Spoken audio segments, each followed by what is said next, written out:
Good evening, ladies and gentlemen. On this segment of the Native Drums podcast, we move from the theological transformation among slaves in American history and how it fueled the move to emancipation to look at some of the historical events and major uprisings that made that come about.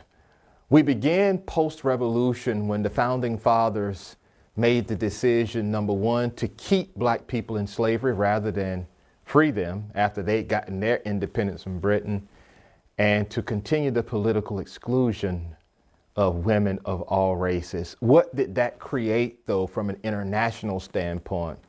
Just like today, back then in the late 18th century, America became the source of international scrutiny. And in light of that international scrutiny for fighting for freedom and yet keeping people in, black people in bondage, we saw many countries begin to weigh in, particularly Britain, since, of course, the British, the group that America obtained their independence from. And so after the Declaration, and of course, after the Constitution, the Second Continental Convention, the signing, the Federalist Papers, and of course, the electing of George Washington as president, moving forward with America's political system and its commitment to still maintain black people in bondage, we start seeing the contradictions of American constitutionalism in its notions of freedom. We saw it from a theological standpoint with Bishop Berkeley trying to maintain the Slavocracy with an inward freedom hermeneutic and not an outward freedom interpretation. And now we see it more politically and more societally. The contradictions were threefold. First of all, how can you be a free country on paper and you continue to hold slaves? Of course, this contradiction is pretty obvious, that one cannot bask in the glow of accomplishing one's freedom from a tyrant and an oppressor. And those are two mildly used words by colonists to describe the British, and yet at the same time not see that you are a tyrant and an oppressor to African slaves as well. The second contradiction is that you now have a constitution in place that guarantees its citizens due process, but not for slaves and not for women, mainly for white men. And of course, the beginning of white male privilege begins in an uninterrupted way in the history of America. We have the colonial life in which they were free, but not fully free. Now we have the United States of America where white men are fully free and of course do not extend those same constitutional freedoms to its slaves and to its women. And of course, the third contradiction is that America wins its freedom from Britain with slaves who fought to help them get their freedom, with the promise that they would be free if they were able to, the colonists were able to defeat Britain, and at the same time reneged on that promise after the war and kept Africans as slaves. And so the slaves helped the colonists get their freedom from Britain.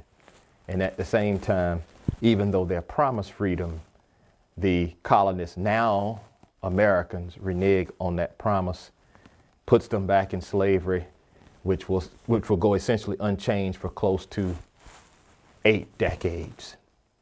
But as we move into the 19th century, as I said in the previous segment, we begin to see major uprisings. We talked in the last segment about the uprisings, the insurrections actually, from Prosser, Vesey, and Turner in Richmond, Charleston, and Southampton, Virginia, respectively. But I also want to bring to our attention 3 other uprisings that really encapsulated the dogged determination that people of African descent, and in this case, one white man had, in fueling anti-slavery sentiment over and against pro-slavery antagonists.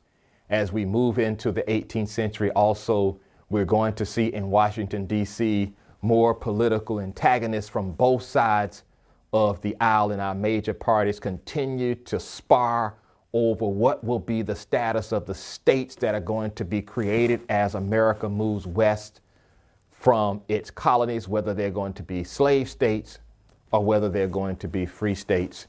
And this is going to fuel the fire of pro-slavery until we get to the Civil War. And so looking at Prosser, Vesey, and Turner and their uprisings, we see three men who have been called to the ministry to make the case that God's favor is on the revolutionaries who decide to fight against their oppressor.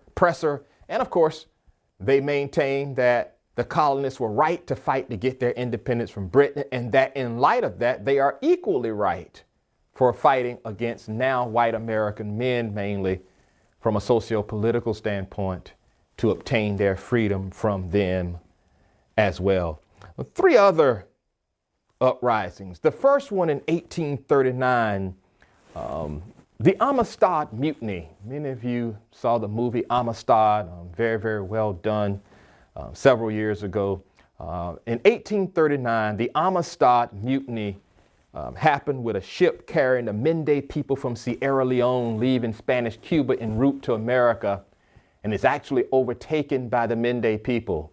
The historic background to this is that supposedly importations of slaves had stopped in 1808 and really in 1750, but in 1808 in earnest, and this is 31 years later, 3 decades up from 1808, and we see, particularly in the dead of night, so that they won't get caught, importation still bringing slaves in from Africa, even 210 years up from its inception. And of course, in earnest, it was supposed to end importations, that is, in 1750. And so almost a century after it was supposed to have ended, we still see shipments of slaves coming into America. The ship in this case, though, is overtaken by the Mende people.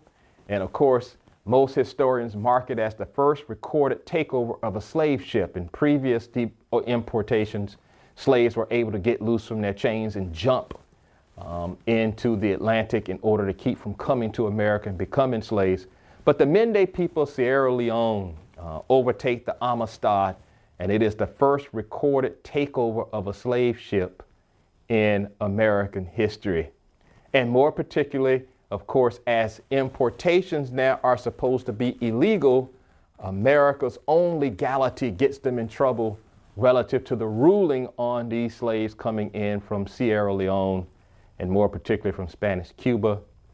The Supreme Court itself rules in 1841, after an extended hearing, that the 35 survivors of the Mende people from Sierra Leone had been illegally abducted from Africa because importations are now outlawed. And the Supreme Court, believe it or not, in 1841 really had no choice because it was the law now, ordered their return to Sierra Leone forthwith or immediately. It is one of the first instances in which people of African descent got a favorable ruling from a group of white men on a major political decision, and in this case, economic decision in the courts. And so it was celebrated as a major milestone in American history, that even though slavery is still going on legally, that the Supreme Court made the right decision relative to the Mende people from Sierra Leone, and in light of that, ordered that they be returned to Sierra Leone forthwith. Their major argument was made by attorney and actually former President John Quincy Adams, who had owned slaves himself, but of course had sold the slaves and it did a 180 relative to slavery, and of course was their most outspoken proponent and their biggest advocate in the courtroom itself, as he did an outstanding job in defending the Mende people in Sierra Leone in their case before the Supreme Court, arguing that their humanity is created by God just as a white man's humanity, and that in seeing humanity in them, it represents the biggest challenge of European men, and particularly white American men, in terms of how they view not only people of African descent, but in light of that, how they view the Slavocracy itself and whether it is congruent with God's will. John Quincy Adams, of course, argues that it's incongruent with God's will and does an outstanding job in his closing argument. Not only did the Supreme Court rule in favor of the Mende people on the Amistad, but they actually use American tax dollars to finance the trip back to Sierra Leone.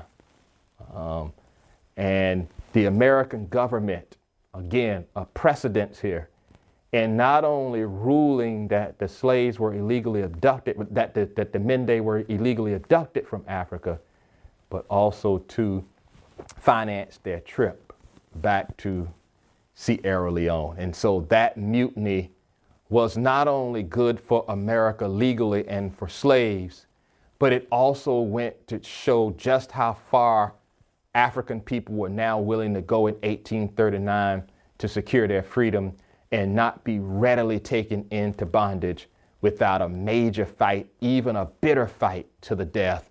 And it's that major fighting, that bitterness relative to bondage that really began to convince a lot of pro-slavery antagonists to become anti-slavery in their outlook, and they connected that rebellious spirit, that bellicose spirit from black people, not as them being naturally or innately criminal, but more importantly, they interpreted it as them being children of God who could not stand bondage because they were created in freedom. The second major uprising, Harriet Tubman's Underground Railroad. Harriet Tubman lived from 1822 to 1913. The Underground Railroad takes place an 11-year period from 1849 to 1860. Harriet is a slave that escapes to freedom on September 17th, 1849. She's approximately 27, 28 years old. And of course, escapes to Philadelphia. And Philadelphia, of course, in the 1840s, early 50s, would have the largest community of free African Americans, former slaves, and of course had houses and bureaus set up by former slaves who were now free to help runaways transition to life as free people in Philadelphia. And of course, that's where Harriet took most of her slaves to Philadelphia because she was familiar with the layout and the landscape. She's most famous for leading over 200 slaves to freedom, over 15 trips along the Underground Railroad from 1849 to 1860. Made more remarkable with the passing of the Fugitive Slave Act in 1850 that even enlisted the federal government to capture runaway slaves and return them to their master. It was a last-ditch effort on the part of Southern politicians in Washington to try and maintain slavery. And even with the passage of the Fugitive Slave Act, Harriet made 15 trips along the Underground Railroad and never lost a slave in any of the 15 trips. Of course, she said later in her life, I freed over 200 slaves, freedom in 15 trips. I could have freed more than those 200. Problem is, they didn't know that there were slaves. And so her famous quip in the Reconstruction period about the Underground Railroad. It's also important to note that the Underground Railroad was not just Harriet Tubman's baby. It was a multiracial working of both blacks and whites that were sympathetic to the anti-slavery cause, helping to create different routes, which made it difficult for slaveholders to capture runaways and bring them back to the plantation. They had routes leading from Florida up the Atlantic seaboard up to Philadelphia. They had routes leading from rural South Carolina, Georgia, North Carolina up to, of course, Philadelphia. They had routes running from the Mississippi area, Missouri area, up to Chicago, and of course, up to Wisconsin, what would become the Wisconsin Territory, what would become the Wisconsin state of Wisconsin later. And of course, they even had a passage from Western New York over into Toronto, Canada, from Detroit over into Toronto, Canada as well. So it was a very, very complex system, the Underground Railroad, which took decades to create.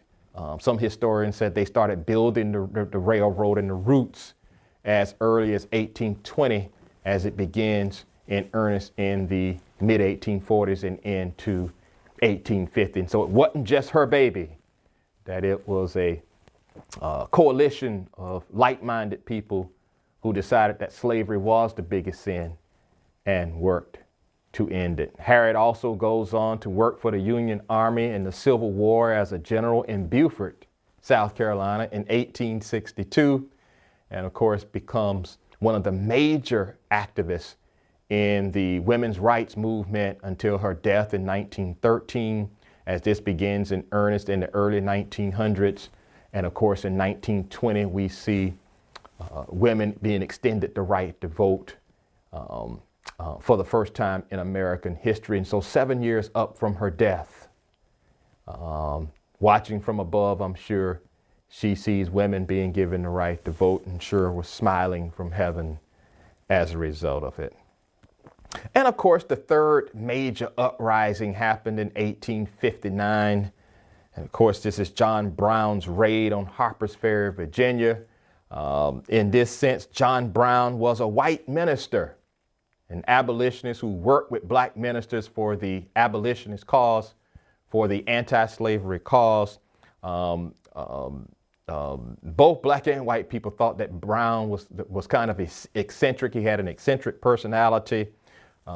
In fact, he had 21 children and had a very eccentric personality.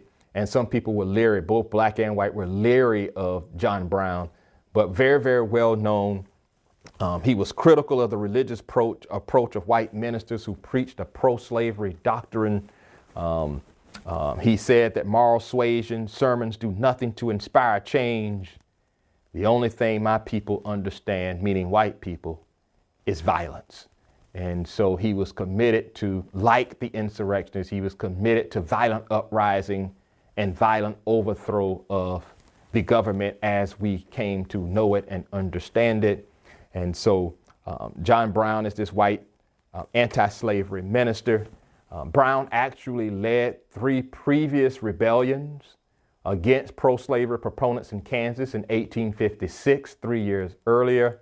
And of course, the fight, as I said earlier, was over whether Kansas and other Midwestern states would be slave states or whether they would be free states. In fact, that's what the Fugitive Slave Act of 1850 was about as well. It was supposed to be connected to the Compromise of 1850, where those states were understood to be free states and not slave states. And of course, it is this debate, this dogged debate, that's going to lead us into, unfortunately, a civil war. And so because he almost lost his life twice in those previous rebellions in Kansas, Brown said, and I quote, "God sees it, that my death is imminent."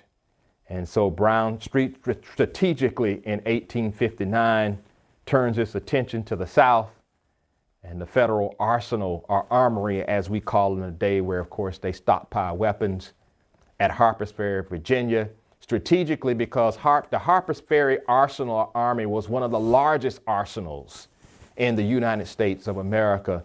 And so John Brown strategically pinpoints the arsenal at Harper's Ferry, Virginia, with which to break in and steal weapons and to arm both black and white men committed to anti-slavery to engage in violent uprising.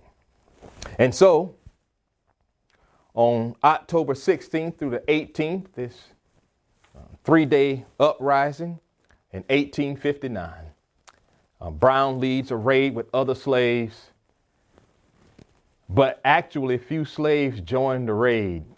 It consisted mainly of white men and free black men. Very few slaves joined the raid because they thought that Brown was just too good to be true. They thought that Brown was trying to set them up and get them killed. And of course, they had good reason to think that because they had been set up by people before. So many white people coming to them under the guise that they were anti-slavery and not pro-slavery. And of course, set them up for harsh punishment from the slave master once they tried to run away, and ran them right into the slave holder and his posse. And so slaves in Virginia were actually leery of Brown and was not quick to jump into this seemingly too good to be true raid on Harper's Ferry, Virginia, with the intent of arming slaves for insurrection. And so he was hoping, of course, by stealing these in 1618 to 59, by stealing these weapons, that he was hoping to start a liberation movement in Virginia and in North Carolina, in both states, because, of course, those to him were key states, Virginia and North Carolina, in terms of turning this tide of slavery. And so he strategically picked Virginia and, of course, North Carolina. And so the intent was to seize the armory so that you could arm slaves for insurrection. He actually ends up killing 7 Army men and injuring 18 Union men, unfortunately. But he kills 7 and he injures 18. But within 36 hours, most of Brown's men not killed were captured by farmers, militiamen, and of course, the Marines were called in to put down the insurrection. And so it lasted about 36 hours. And by October the 18th, 1859, the insurrection had been put down. Now, this was different for Brown, namely because he had been successful in the previous insurrections in 1856, and now he has been caught in this one. He had the inkling that he would be caught. As he said, "My death is imminent as God sees it," and he knew that cracking Harper's Ferry would be much tougher than cracking the arsenals and the armories in Kansas. And so, true to his sentiment, he was captured. When he was captured, he was charged, number 1, with treason against the state of Virginia, which is, of course, a crime punishable by death, unfortunately for him. He was charged with murdering 5 men. He actually killed 7, but he was charged with killing 5. And more particularly, as you might suspect, thirdly, he was charged with inciting a slave insurrection. And so in light of inciting the insurrection, treason against Virginia, and murdering 5 men, John Brown was found guilty on all 3 counts and was sentenced to hanging, which of course was the form of capital punishment in America at that time. In fact, it was the first form of capital punishment. And Brown is going to be found guilty on all 3 counts and executed by hanging on December the 2nd, 1859. But these 3 insurrections proved invaluable to striking a chord in the pro-slavery community about slavery's physical impact on Black people and its moral impact on America and its image throughout the world. You had people willing to take on America and risk all, including, as you see with John Brown here, even death. And we saw also with Harriet Tubman with the Underground Railroad. Even though she was not caught and hanged, she would have been if she had gotten caught. People even willing to risk the life that they do have because they have now in their minds, dealing from a divine standpoint, had given over their lives to God for the cause of Black liberation. And so this would be used by other countries to criticize America, that you call yourself a free country and you have all of these insurrectionist activity. You have these uprisings going on. You're even trying to bring in more slaves from Sierra Leone. And yet you talk about these constitutional freedoms that everyone on your soil has. And yet you are engaged in light of that in the height of hypocrisy. And you really need to address this issue, and you need to address it immediately. In addition to these uprisings, I want to call your attention to the publication of 4 major works, 3 books and 1 periodical that went a long way in hammering the moral legitimacy of slavery, and that slavery should end not only on moral grounds, but it should also end on theological grounds. As I mentioned to you in the previous segment, we began in 1830, David Walker's appeal to the colored citizens of America. One of the most important literary tracts written in the last 500 years, period, let alone as it addressed American racism.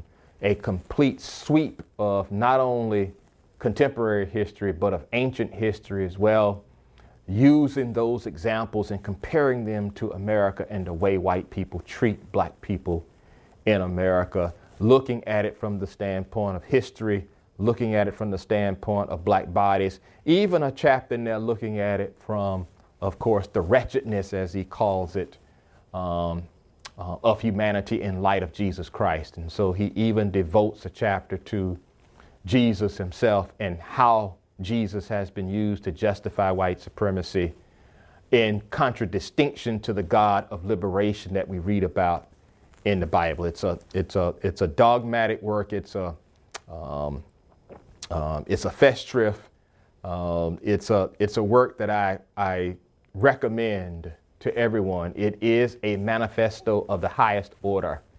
And so if you have a weak stomach, don't read it. But if you do have a strong stomach, please read it. He is relentless in his condemnation of racism, white people, and of course in his intellectual sweep of its comparison to other great kingdoms as well, but those that ruled in injustice and ultimately led to their decline and demise. William Lloyd Garrison, a white man, writing in Boston, an anti-slavery proponent, starts in a periodical called The Liberator. And he would make a contribution in each of these publications when it came out once a month. But he also would issue a call to those who could write, namely his white friends, but even black people who could write, to submit an article in defense of the anti-slavery argument and to argue why slavery from a moral standpoint should be ended. And so in this Liberator organ that he starts, or the Liberator in 1831, William Lloyd Garrison calls for the immediate, not the gradual emancipation of slaves. And of course, this is still 29 years up from the Civil War. And so Garrison is really throwing down the gauntlet of liberation here by referring to his organ as the Liberator, and of course, getting multiple contributions from his friends, submitting articles attacking the moral and theological legitimacy of slavery. Frederick Douglass, in his publication, Narrative of the Life of Frederick Douglass, an American Slave. Douglass writes this book, and it's unique in the annals of American history, namely because it is the first book written by a slave, who's now an ex-slave, about the horrors of slavery. Keep in mind that up until this point, slaves were demanded by slaveholders to lie whenever Northerners came down, seeing if slavery was as horrific as they heard it was in the North. And slave masters threatened slaves that if you don't tell these people when they come down and ask you about slavery, if you don't tell them that slavery is a good institution and a divine institution and you love being enslaved, that you're going to meet with his punishment when they leave. And so slaves really had to wear masks, as they say proverbially, and really had to lie to Northerners who came down inquiring about slavery. But Douglass was able to escape the slavery, write this book. He was taught how to read and write by his slave master's wife, who just took a liking to him, until his slave master found out. But even then, Douglass took a little bit of his money, as he got a little salary from his slave work, and paid white kids to teach him some of the further rudiments of writing and sentence construction beyond what his slave master's wife taught him. And it led to the publication of this book, not only this one, but My Bondage, My Freedom as well. And of course, in 1852, on July 5th, What to the Slave is the 4th of July, as he makes the distinction between the 4th of July and Independence Day as white people settle it, as white Americans celebrate it, over and against black people who are still slaves and don't have a July 4th to call Independence Day, because it's white people's independence and not black people's. Also a great read if you get an opportunity. But this book was the first of its kind because it's written by an ex-slave about slavery. And he does not mince words, not only in terms of his condemnation of slavery, but also in terms of his experiences of slavery. One of which, of course, he was a rebellious slave, particularly as he started to learn to read. And he would say when he became an adult that knowledge makes a man unfit to be a slave. And he became even more rebellious. And what would happen in slavery is that if you were a rebellious slave, your slave master would pack you up and send you to something called a slave breaker, a nearby plantation. And the slave breaker's job was to make you more docile and to have you engaged in merciless work and merciless whippings in order to get you to be more docile, more pious, and readily accepting of your enslavement. And of course, Douglass was sent to this slave breaker, and he actually ended up getting into a fist fight with this slave breaker. And of course, he called this slave master and told his slave master to come get him. The slave breaker did, because in that fight, Douglass beat him pretty well, which shows you his rebellious nature. And of course, as he's brought back to the plantation of his original slave master, he's whipped mercilessly. But it would be one of the last times he is, as he escapes to freedom and writes this book in 1845 at 27 years of age. And so it sent a shock wave to those who could read through the nation that these types of atrocities were still going on in plantation life. And in Douglass' case, he was in Maryland, considered a moderate state racially in reference to slavery. But Douglass showed that Maryland was one of the harshest states, particularly in his experience in the slavocracy itself. And of course, the other publication, the fourth one, Harriet Beecher Stowe's Uncle Tom's Cabin, written in 1852. This was the widest selling work in America in the 19th century, believe it or not, other than the Bible. Second only to the Bible in sales. It's read widely. And of course, Stowe argues in this book, Uncle Tom's Cabin, that's told through the life of Uncle Tom, that in essence, Christian love can overcome and should overcome slavery. That if we understand Christian love at its highest essence, then it will compel us to love our fellow human being and not enslave our fellow human being. And of course, Harriet Beecher, her maiden name, she grew up in Connecticut. She was actually a school teacher. And she grew up in an abolitionist home. Her father and mother worked in abolitionist causes and instilled that in their daughter as well. And she decides to write this book in 1852, condemning slavery, and of course putting it in novel form through the life of Uncle Tom. Unfortunately, of course, from this book, we get the pejorative term Uncle Tom as someone who is pious and readily accepting of their oppression, and someone who sees slavery as a moral virtue. But this was not the Uncle Tom she was describing in her book at all. And so unfortunately, that pejorative connotation got attached with this book. But the book was really about Christian love. It was about how to love other people, people who look like you and people who don't look like you. And that if we are committed to Christian faith, that should not make a difference in how we treat people. And of course, it strikes at the core of America's Christian values, particularly from a biblical standpoint, because it refers us back morally to the golden rule: treat others the way in which you would like to be treated. And so it's a simple argument, but a powerful argument with this book as she chronicles the life of Uncle Tom and his life, his pedestrian life, in his cabin and his daily life, as he sought to extend Christian love to everyone in which he came into contact. And so these four major publications, Walker's Appeal, Garrison's The Liberator, Douglass's Narrative, and of course, Harriet Beecher Stowe's Uncle Tom Cabin, really went a long way in breaking the back morally of slavery. The pen can be mightier than the sword. And these four authors here prove that the pen can be mightier than the sword. And in light of that, went a long way in ending slavery as we knew it in terms of its widespread appeal and its widespread approval.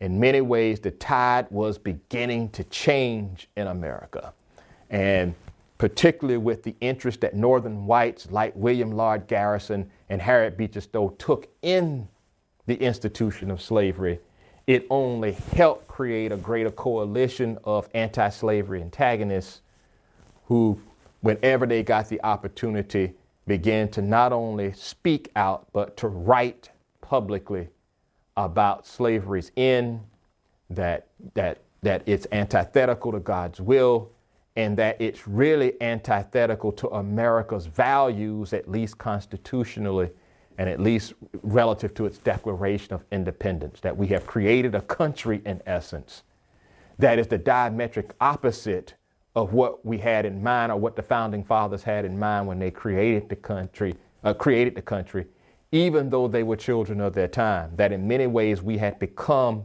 even worse than England in oppressing white colonists up to the Revolutionary War.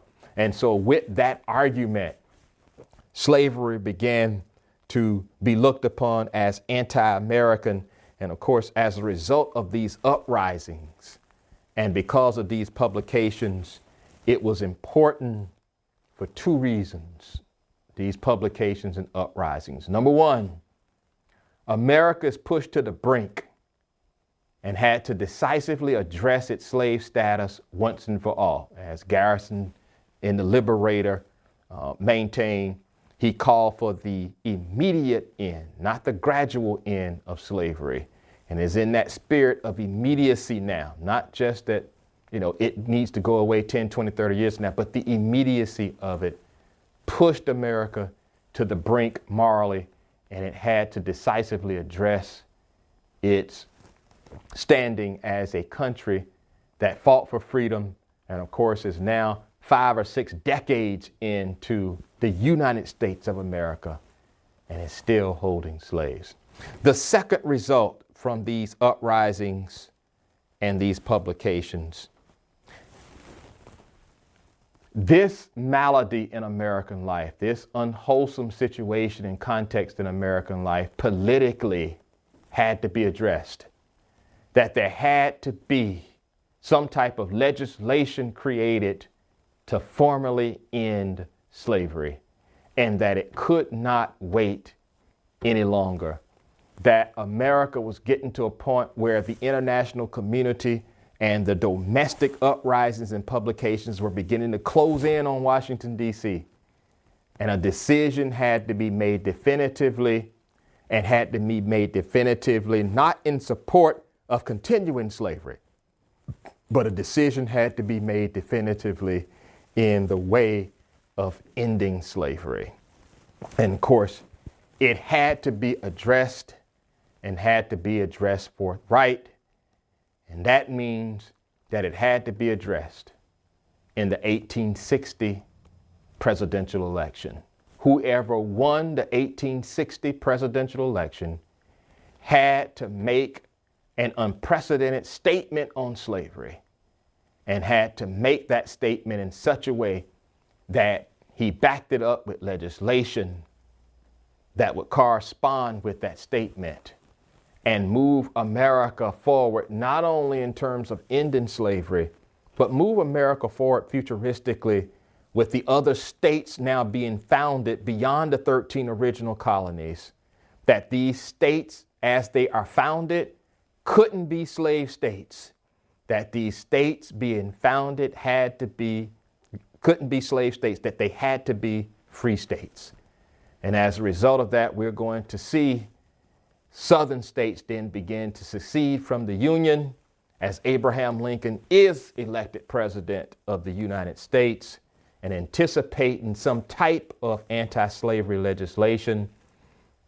You're going to see Southern states secede from the Union, beginning with our own South Carolina on December 20th, 1860, just a few weeks after Abraham Lincoln is elected president. It is the first state to secede from the Union, the last state to come back. And of course, we see the founding in 1861 of the Confederate States of America. And they're going to become white political separatists who demarcate themselves morally, theologically, historically, anthropologically from the United States of America on the issue of slavery. And it's going to lead us, unfortunately, into civil war. It is to the 1860 presidential election, the Civil War, and its aftermath, and the passing of the 13th, 14th, and 15th Amendments that we will turn our attention to in the next segment. Thank you for listening. Good night to all, and have a great evening.